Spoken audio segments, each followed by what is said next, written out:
backwards version of this. Two things with mint. You're on. I'm right. Okay, welcome back to Carrington Ave. It's been a few days. I think last time was Friday and we were out in the backyard in the hives. And the reason we didn't come on Monday was because we had to go up to Hyde Park, New York and empty out my son's dorm room, which was a trip. 3 people at a time in the dorm. They let the kids go in and get their stuff and the parents sit in the car. So that was a 2-hour production. I think if they let the parents go in and get the stuff and the kids sit in the car, we could have shortened the time on that. That was a little bit weird. They don't know when they're going back, so we went and got his stuff. I have a couple of things for you today. What I'm going to do is work backwards on this English muffin recipe.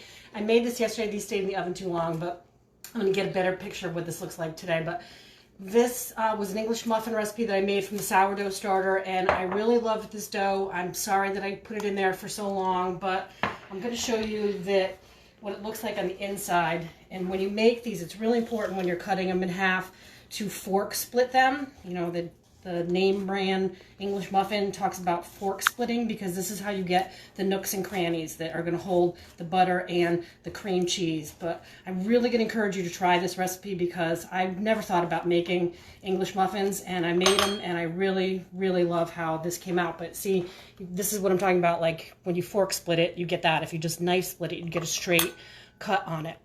So I made the dough yesterday, and this half of the dough recipe, and I'm going to put the dough recipe up on John and Heather Perfetto on our YouTube channel. I love this dough. It's really soft. It's made with milk, sourdough starter, yeast, and some sugar, and then you proof it in a bowl for about 2 hours. Jaden gave me this great bowl, which was a KitchenAid mixer. It goes on the Spin KitchenAid, and they gave a whole bunch of these to the Culinary Institute of America, but they didn't fit the bowls that they had, so they gave them all to the kids, and he gave me this when he cleaned out his room. I absolutely love this for proofing bread dough in it. So after I made the dough and it rose, doubled, I punched it down and I put it into little discs. I made round balls and I put them into discs, and I and then what you're going to do next is pan saute it in a little bit of oil and then finish it in the oven. And I'm going to set a timer this time on my oven so that I don't burn them.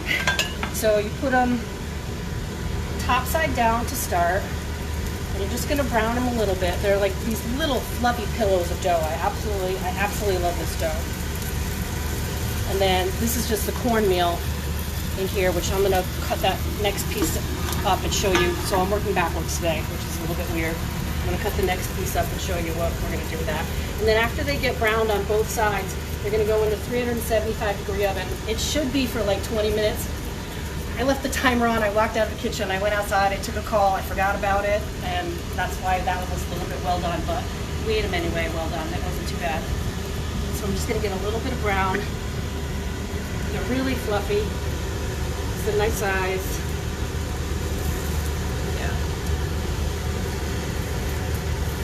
And then you flip them over. This had just about a tablespoon of oil in it in the pan. I didn't say that. So that looks like, you know, the traditional English muffin that you would get in the grocery store. And I'm going to take a picture of these at the end and put them up on the YouTube site and show you how they should look when they're cooked, not this overdone one here. So now that I flipped that, I'm just going to pop that in the oven, and I'm going to set my timer because I forget.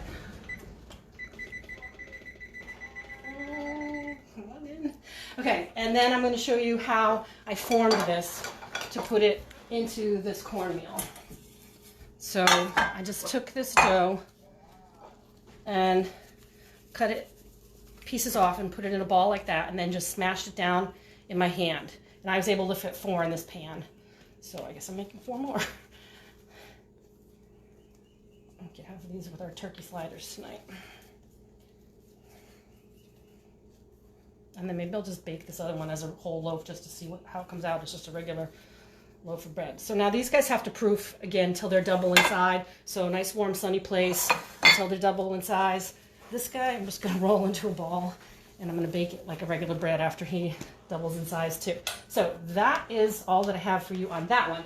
The next thing that I wanted to do today was I have a whole bunch of mint, bunches and bunches of mint outside. And since we're not going to make 10 dozen mojitos in here, I'm going to do this really quick mint and coriander chutney that we're probably going to So I'm going to take about a cup of mint leaves, and I'm trying to get them off the thicker stems. I don't really want that big thick stem in there.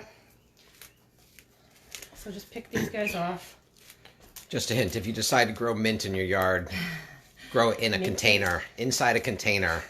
It will, if you put it in the ground and say, I'm just going to have this little section of my yard with mint, wrong. It takes off. So that's why I'm going to show you two things with mint today. Of course, you know, the mojito is mint leaves, simple syrup, rum and club soda, or lemon lime soda if you like it a little sugary. And you muddle the limes and the mint together in that. So I have about a cup of mint leaves. This was maybe 3 scallions from my backyard. 2 cloves of garlic. I have this jalapeno that I just chopped up, rough chopped it, left the seeds in it for the heat. I have about half a bunch of fresh cilantro, a little bit of salt and pepper. I'm going to do 1.5 limes because that's what I have. You could do lemon or lime. You just want the citric acid in here. You could also make pesto out of mint pesto, and put it on chicken or shrimp on the grill. This is going to be great on top of the turkey burgers tonight.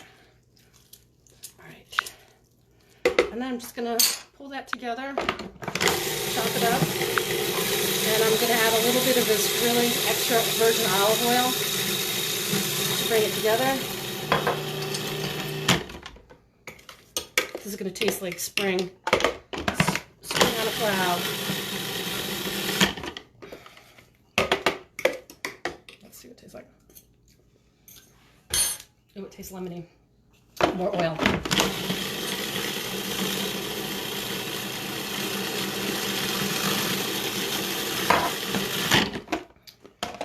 see what we got.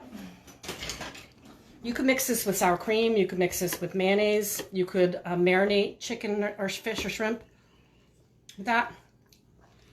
Well, it's good. Really minty, really fresh, delicious. It tastes like spring. That's good. You can put that on steak, flank steak, grill it. All right, the last thing that I'm going to do for you today also involves mint. And this is not something that you eat. This is going to be a body scrub. So if you have a lot of mint out in your yard like I do, and you're not going to make mojitos or drink iced tea, you can make this really cool body scrub. So in here I have about 3/4 of a cup, 2/3 of a cup of coconut oil, and it's softened, not melted, it's not runny, it's just softened. And I'm going to add to that a cup of sugar, a couple drops of this lavender oil. This is from, oh, I thought I had a dropper. I have a lot of drops. This is from Atlantic Spice Company. You can't really see that. It's out in Truro, Massachusetts, Cape Cod. They're an amazing little family-run company out there. If you can check them out online, Atlantic Spice Company in Truro, Mass. They have some really great products and some cool things for chefs. So, and then I'm just going to chop up this fresh mint leaf.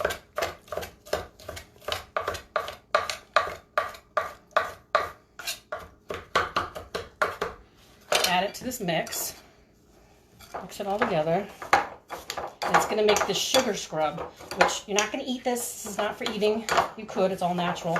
But you're going to put this in the shower or the bathtub and use it when you take a shower to exfoliate all of the dead, dry skin off our winter bodies.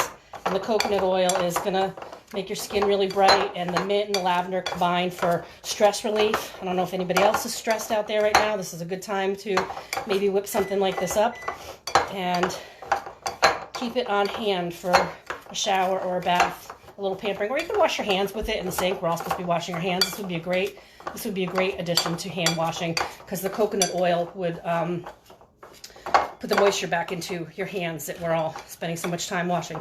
And then that's it. It just goes together. You can keep it in the refrigerator if you aren't going to use it quickly. I'm going to store mine in this little mason jar. John's like, "You're going to do what with that?"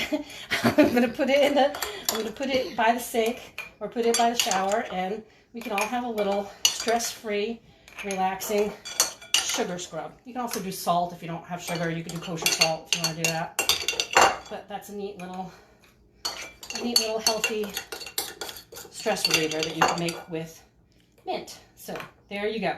That's what I have for you today. Today was short and brief, and we were a little bit late because we just caught a swarm out in the backyard. I didn't want to videotape that because it's stressful. So now we have the salt swarm. It's stressful catching those swarms, but this one was right on a fence. It was brushed it in and put it together in one of my weaker hives. So we're gonna wait and see what we have out there. What did you want to say? Sure. I just want to say one thing, that a lot of the restaurants open today. The patio is open. Yep. Patio's open, and a special shout out to the guys who bought our place, to Rick, Chris, and Frank.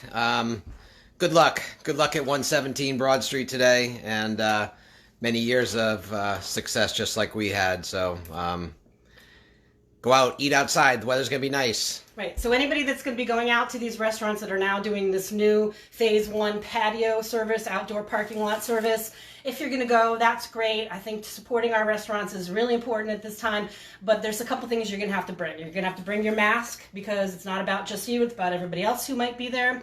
You're going to have to bring your patience, because this is all new for everybody in the restaurant industry. It's like opening a brand new restaurant all over again.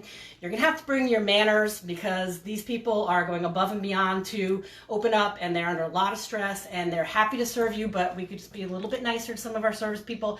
And you're going to have to bring a lot of cash for your server, because they need a great big tip for coming out there and taking this on, trying to get our city back up and running. So I hope everybody goes. Post some comments. Can't wait to see where everybody went. It's going to be a new experience eating out there with social distancing.